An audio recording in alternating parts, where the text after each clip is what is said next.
Okey, baik YB, kita ada soalan daripada Astronaut Hungry dari YouTube. Assalamualaikum YB. Adakah satu hari nanti kerajaan akan memberitahu rakyat tentang semua kejayaan PH? Sebab rakyat tak nampak apa yang kerajaan PH buat setakat ini.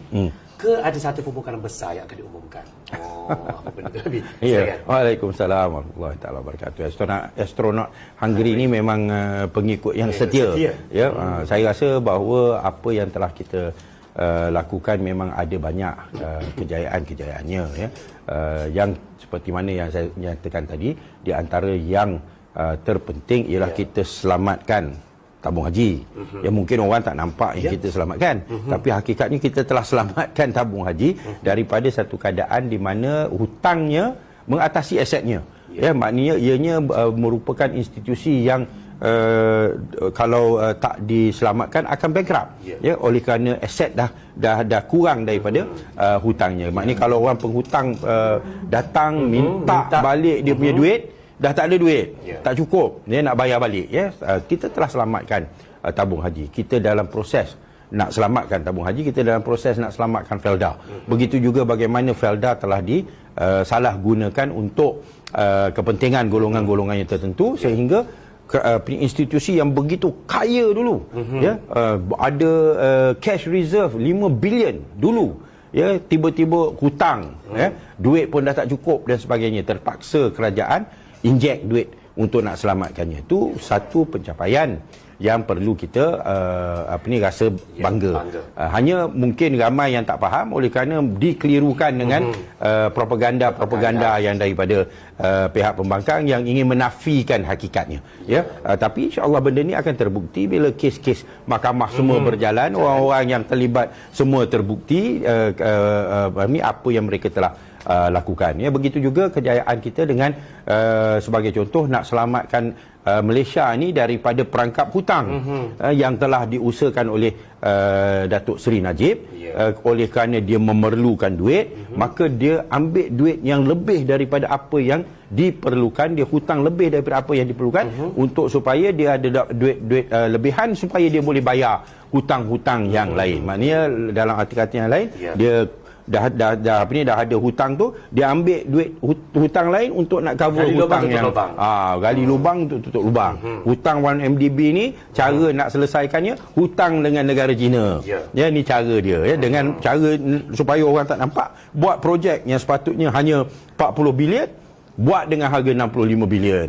Ya, ada duit yang lebihan itu akan diguna pakai, ya. Mungkin daripada itu dia boleh pelarikan 10 bilion ke apa daripada projek itu, dia boleh cover yang hutang di 1MDB. Tetapi dia cover hutang yang 1MDB itu dengan membuat hutang yang lagi besar dengan negara China.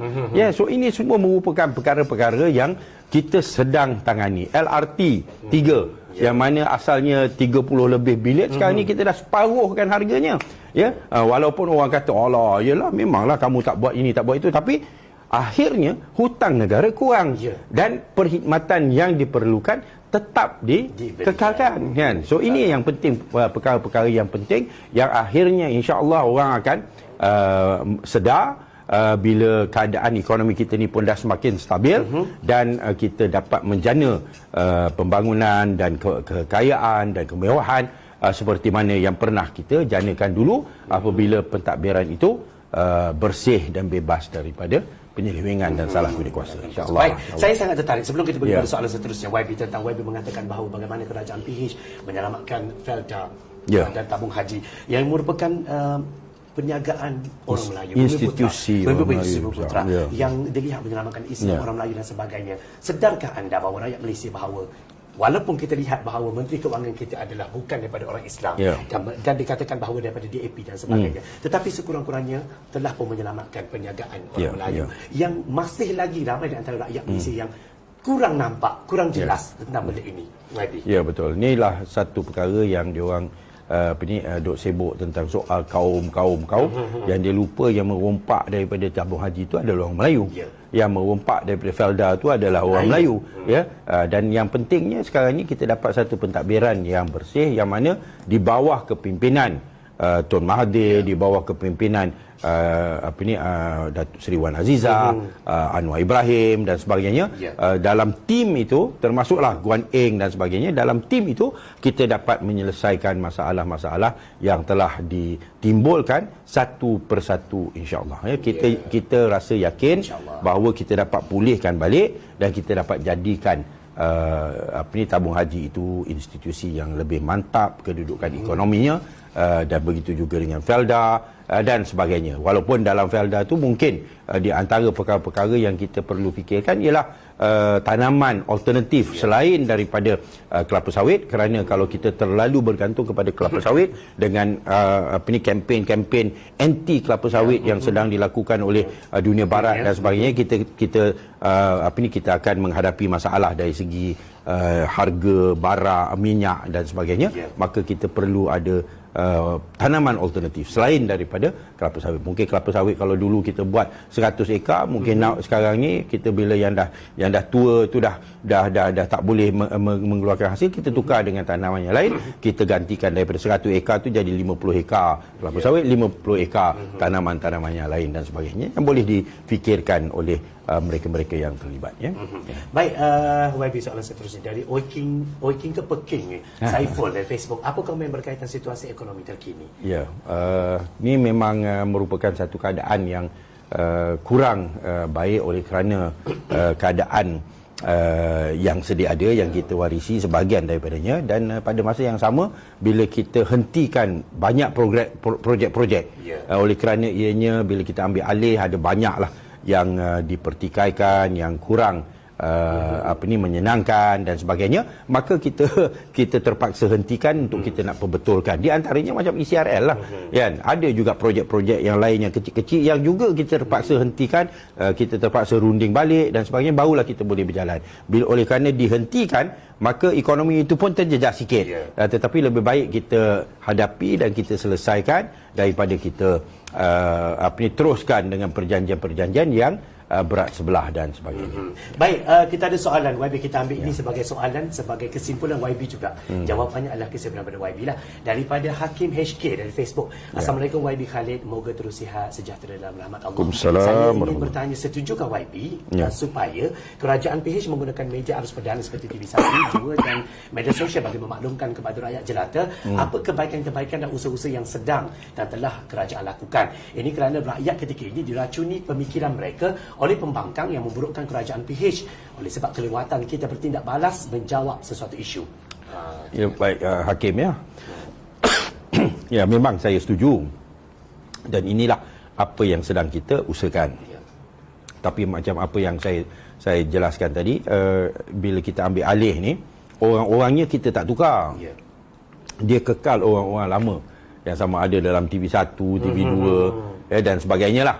So kita kena berikan masa sikit untuk mereka memahami dan kita mengenali mereka, dan mungkin kita perlu buat sedikit rombakan dari segi susunan tugasan dan sebagainya, dan barulah kita dapat satu keadaan di mana mereka boleh bergerak dengan seperti mana yang sepatutnya.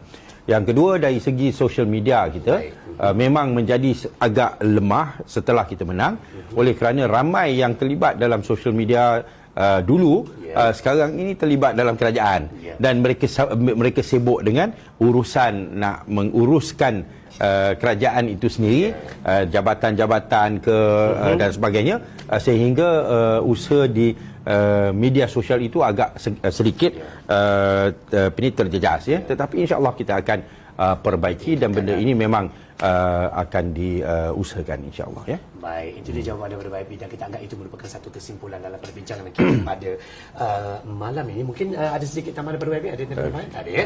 Baik, itu saja perbincangan kita pada malam ini. Terima kasih atas perhatian yang anda berikan kepada kita, kepada kami pada malam ini, dengan tajuk kita pada malam ini, PH mula ditolak rakyat. Itu merupakan satu persoalan, jawapannya ada pada anda. Sebagaimana yang saya katakan di awal tadi, permulaan tadi, ada kepalsuan yang perlu kita nafikan dan juga ada kebenaran yang sebenarnya perlu kita iakan. Sama-sama kita memuhasabah diri.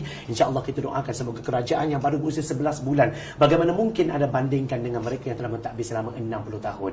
Jadi sama-sama kita fikirkan sebagai rakyat yang bijaksana untuk memastikan apa yang kita suarakan apa yang kita letakkan sebagai pandangan itu merupakan sesuatu yang bijaksana dipandang orang, insya-Allah. Baik, kita doakan semoga kerajaan PH akan terus diberikan kekuatan untuk memperbaiki apa lompongan-lompongan yang sedia ada yang ditinggalkan oleh kerajaan sepenuhnya. Berikanlah ruang kepada mereka untuk mereka memperbaiki, kerana terlalu banyak sebenarnya untuk difikirkan, okey, pada masa ini dengan pelbagai masalah yang perlu di samping, bukan kita menolak untuk menunaikan manifesto dan sebagainya, tetapi ada prioriti utama yang perlu kita utamakan. Itu yang sewajarnya sesebuah kerajaan lakukan demi menyelamatkan sebuah negara yang berdaulat dan merdeka seperti Malaysia. Baik, terima kasih sekali lagi atas soalan yang anda berikan. Terima kasih para penonton semua untuk setiap persoalan yang anda berikan kepada kami. Terima kasih YB. Baik, terima kasih. Bersama baik, kita baik. dalam menjawab setiap persoalan. Assalamualaikum warahmatullahi Dan juga terima wabarakatuh. kasih kepada penaja dari Alam Recreation and Riding Club untuk tajaan kita pada malam ini. Sehingga kita bertemu lagi.